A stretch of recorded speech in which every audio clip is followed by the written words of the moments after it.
gurizada! Tudo bom com vocês?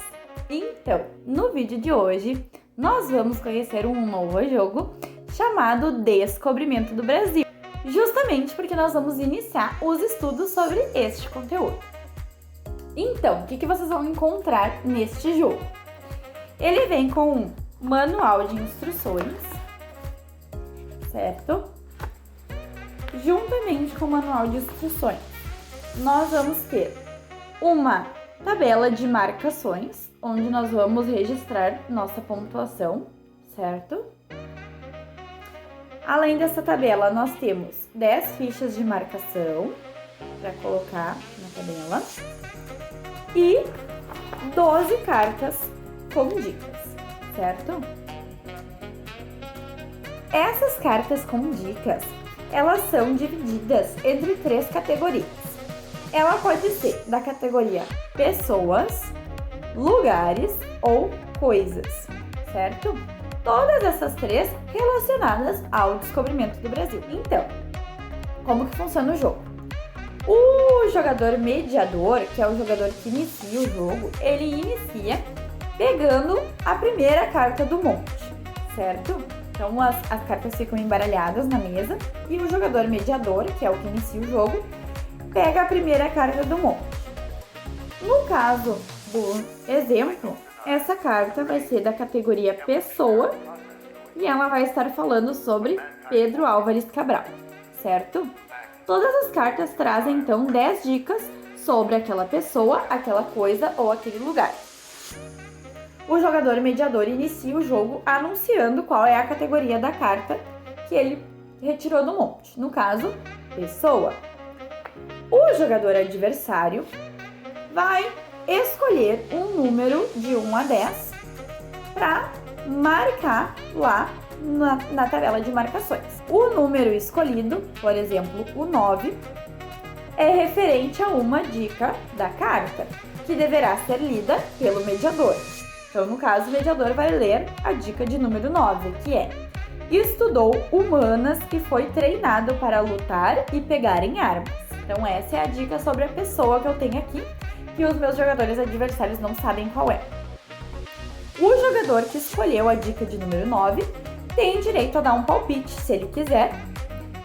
Se não, ele já passa a vez para o próximo jogador, que vai escolher outro número para marcar lá na tabela de marcações. Então, o próximo jogador, digamos que escolhesse o número 4.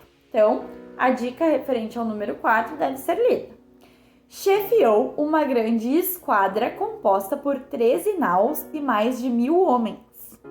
Então, o jogador que chutou a dica número 4, que escolheu a dica número 4, tem direito a dar um palpite ou passar para o próximo colega, tá? O que acontece?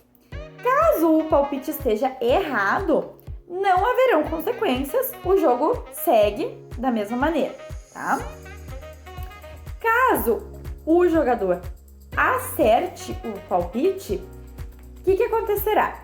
A carta que está com o mediador volta para o fim do monte, porque ela já foi desvendada, certo? E os pontos são divididos entre o jogador mediador e o jogador que acertou, que adivinhou a pessoa, a coisa ou o lugar, certo? Então, o jogador mediador pontua a quantidade de dicas que foram reveladas. Neste caso, foram reveladas só 2 dicas, no exemplo, tá? Então, o mediador marcaria 2 pontos, enquanto o jogador que adivinhou marca o número de dicas não reveladas. Então, basta contar as fichas que não foram usadas, certo? No caso aqui, foram 8. 1, 2, 3, 4, 5, 6, 7, 8 dicas que não foram reveladas. Então, o objetivo do jogo é adivinhar a identidade da carta o mais rápido possível, utilizando o menor número de dicas. Também pode-se jogar esse jogo em equipes, certo?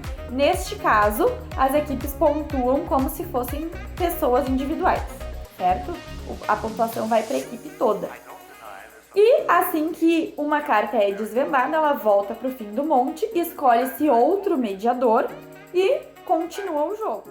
O jogo encerra, então, quando todas as cartas da pilha forem desvendadas Então, soma-se todos os pontos que foram sendo anotados para descobrir quem foi o jogador que mais pontuou, adivinhando mais rápido, né? Utilizando menos dicas.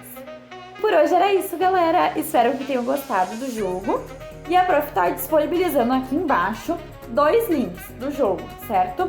O jogo em PDF para ser diretamente impresso, prontinho, e o jogo em formato PowerPoint, caso o professor queira editar as dicas, queira acrescentar dicas ou acrescentar diferentes pessoas, diferentes lugares ou diferentes coisas, certo?